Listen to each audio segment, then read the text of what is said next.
Hello, I'm Miss Funerella and welcome back to episode 6 of my very first colony. Time flies when you're having fun. We left off at our latest prisoner becoming our colonist, so we named him based on his special skills, which I then also did for Smile and for the other colonists. But you'll see me revert this later on because it's a small group and I already know what they're good at, so it's fine. But I keep plants melee and social shooter just because it's fun. We are focusing on expanding our base and we're working very hard on unlocking new technology, new items and stuff like that, so that we can become a badass colony. Here we see Rangel educating Sass. I know I have a soft spot for Rangel, but this looks so cute. In the social tab, you can actually see what he's been teaching her, and a lot of it is violence. I approve. My research for smithing was nearly over, and I really wanted to research some armor, but I needed batteries, so that was next on the agenda. I put down some flooring, which was needed and also would make everything look nicer. And Setsuko immediately got to work, even while her daughter was sleeping in the room. She's a very steady sleeper. Then I created a stockpile for hay in the pen for the animals, so that when we do have hay, it will be kept there and then the animals can eat it. I added shelves to what would be my walk-in freezer and also made sure that only food gets added to the storage. This set in motion a organizing spree for all of my shelves, and I kind of wish I had done this like straight away from the beginning, so that I could make sure that everything has a certain shelf that it goes to. It's a lot easier. We got attacked and immediately got into formation and dealt with this threat. I was happy to see it was just one person with a bow and arrow. I know that, as I'm expanding and getting more things and getting more people, the threats will be a lot more dangerous, but not yet. Thanks to a tip from one of my subscribers, I put a growing zone around the ambrosia and made sure that sowing was turned off. That way we could keep harvesting these plants. So thank you for the tip. The walk-in freezer cooled down very slowly, so I just used the temperature button to check and see if it was actually working. It was just taking its sweet time to get there. Now don't worry, I totally saw that I needed warm clothes and that colonists were upset about tattered apparel, but it was just taking a bit of time for Entelope to get to work on that, and I made sure that there were shelves near her table where she could put the clothes, but it turned out she wasn't actually putting them, she was putting them at the dump pile or the stockpile outside, and I just didn't realize. Also, quality of the first outfits, shirts and trousers, was very bad, so I just had to keep at it until it was good enough to switch out those clothes. So I finally got around to moving the stove as well. Now things look like this, and I was starting to get quite proud of my little hideaway. While social shooting was mining, a roof collapsed on him, so he had to go and rest for a bit. And while I was doing that, I also moved the table and the chairs into the kitchen and near all the food to make everything easier. We also struck compacted machinery, which made me very happy because I really wanted to focus on building a really nice base for us. Then my starving boomelope exploded.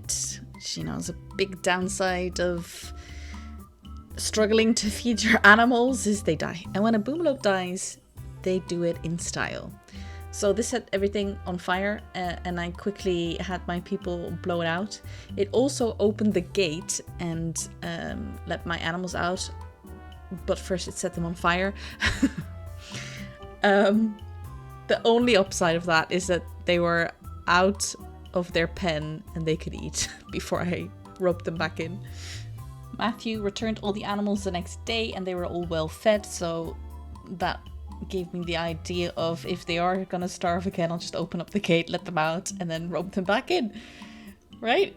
Thank you, game, for teaching me that. Now, I also researched this basin for plants, which, when attached to electricity, ensures that the plants can grow. You don't have to water them or do anything, just leave them in there. But you do need sunlight, or a sun lamp, I mean. So I put that in the room of social shooting and plants melee. I really need to change their names. Actually, maybe not. No. It makes me laugh. This is good.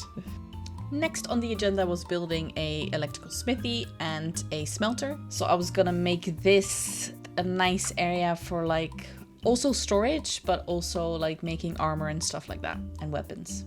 Also, in case you haven't noticed, it is winter and I am doing pretty great. I mean, my animals are not because they are starving, but we are not. Like, I've got the winter almost nailed. I got ready to make plate armor, but I need crafting level 7 and nobody has that. So that made me a sad kitten. And it meant that I just had to be patient, craft a lot, get my level up, or find somebody who can do it. But yeah, I really wanted that armor. I then got frustrated that the hauling took so long, and I checked my mods because I have this mod called pick up and haul, which means that they can pick up and haul a lot more stuff than usual. So I found out that they were disabled, even though I had installed them.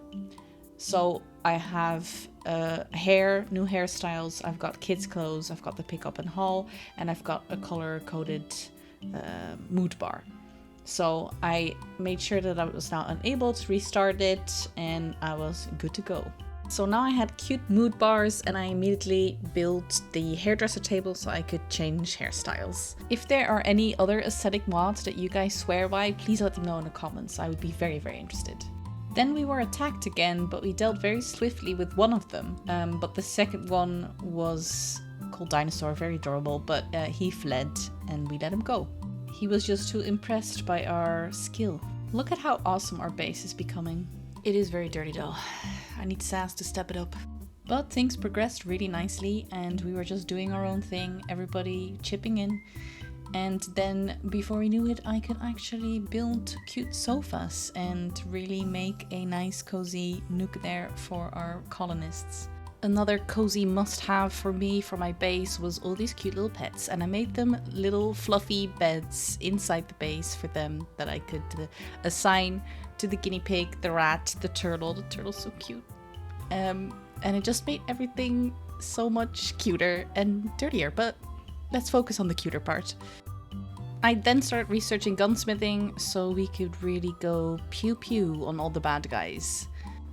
I used the hairdresser's table to give Antedipe a nice new haircut that suited her. I wanted something edgy and badass.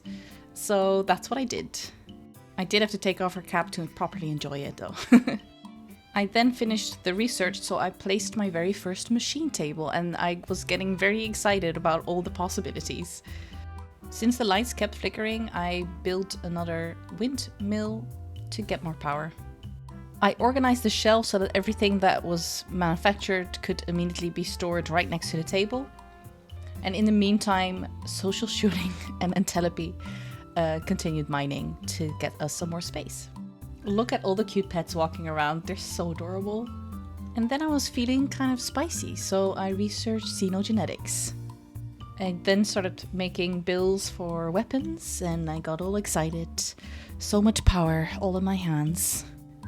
We were attacked again, and this time things were getting more spicy because we had 2 enemies to murder. We downed one and then the other one ran away like a little coward and we let them go. I continued working on the area that would be, I guess, the workplace by adding electricity and also shelves and another generator. And look at that, things are coming along nicely. I really like how it looks and how much we've gotten done. I still need to work on beautifying it, but that will come. We worked on the kitchen the next day, and since the animals were getting hungry, I let them out of their pen so that they could eat, and then I had Matthew rope them back in. I mean, if it works, right? Some traders showed up, so I traded some of, well, I sold some of my old clothes and items and things that could make me some money and were taking up space on my shelves anyway. And then Mad Guinea Pig showed up. Rachel and Matthew took care of it though, so we were safe. For now. With our kitchen and freezer done, it was now a lot cozier. I mean, the tiles weren't the coziest, but at least people could talk and eat, and it was looking really nice. I really wanted a dangerous animal that could help me fight, but while I was taming it, it failed and attacked me, and then Matthew had to kick its ass. So that was unfortunate. Luckily, Matthew only has a few scratches, and Setsuko takes care of him.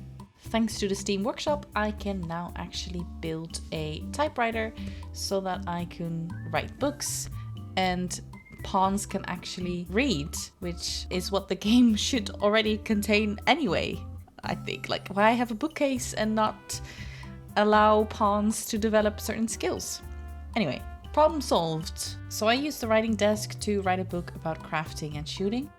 While I'm distracted, Setsuko and Matthew start a fight, and I can't for the life of me figure out how it started or why. Maybe... oh, I should have checked social. I checked like which one was guilty, but they're both guilty. And it says that they both need medical treatment, but they just punch each other in the face.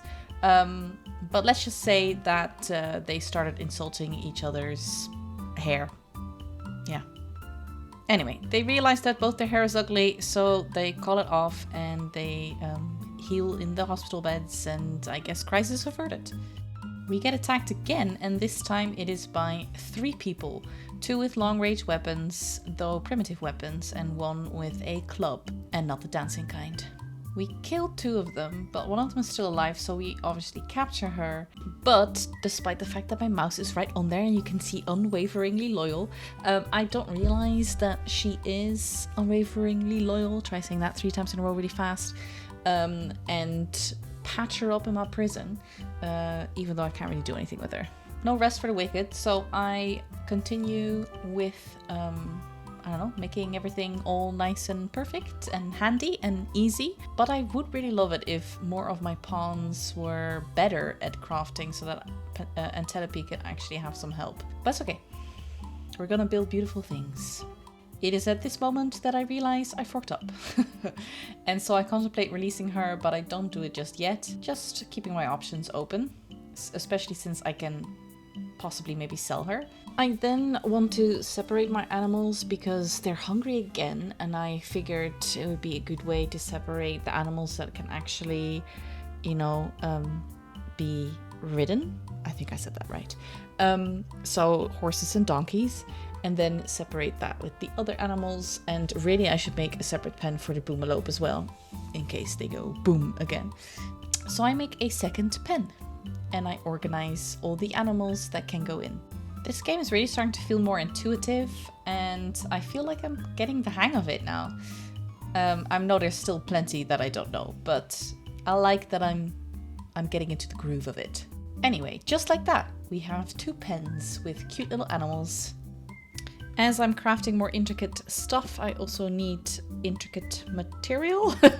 So I'm continuing mining, and there's this black rim that is kind of unmineable, but I can start sort of around it, and I think it would be a good place to add the next part of my base in that, if I can actually keep that black edge and just make something nice of it, a nice room, although I don't know what it will be yet. Then a roof collapses and Setsuko gets crushed and a guinea pig, but apparently it survives because I can't find its corpse. So Setsuko is healing in bed and all is relatively well. I've made a beautiful pool table, and I feel like this whole common area is becoming quite nice.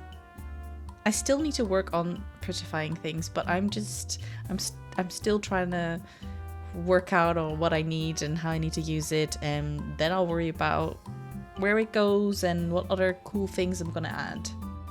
We get attacked by one pirate, and he is easy enough to kill. However, seeing as we get a lot of raiders and a lot of dead bodies, I build a crematorium. A caravan then shows up, and while I'm trading with them, I realize that somebody's fighting me. And I think that maybe they're related to that first pirate, and that maybe they were, I don't know, just a little bit late to the party. And we capture her, and since she doesn't have unwaveringly loyal, we can hopefully recruit her. Soon after, we get attacked again, and this time Entelepi gets seriously hurt. Luckily, Rangel saves her and he nurses her back to health, and she's just fine. Since we've got a smelter and other hot stuff down there, I've added some cooling boxes to save Entelepi from having to sweat so much that she turns into a whole puddle of water. Sass has reached the tender age of 7, which means she can do a lot more, but we can also choose her skills and a trait. Well, since I complained about a crafter earlier on, I guess you know what I'm going with.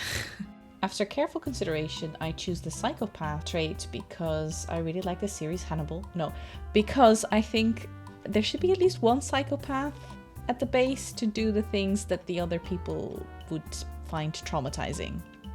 And I feel like this is the perfect moment to stop our 6th episode of my first colony of Rimworld. If you finished watching all the way to the end, here's your invisible cookie. And I hope you look forward to the next episode because it's gonna be something. See you next time.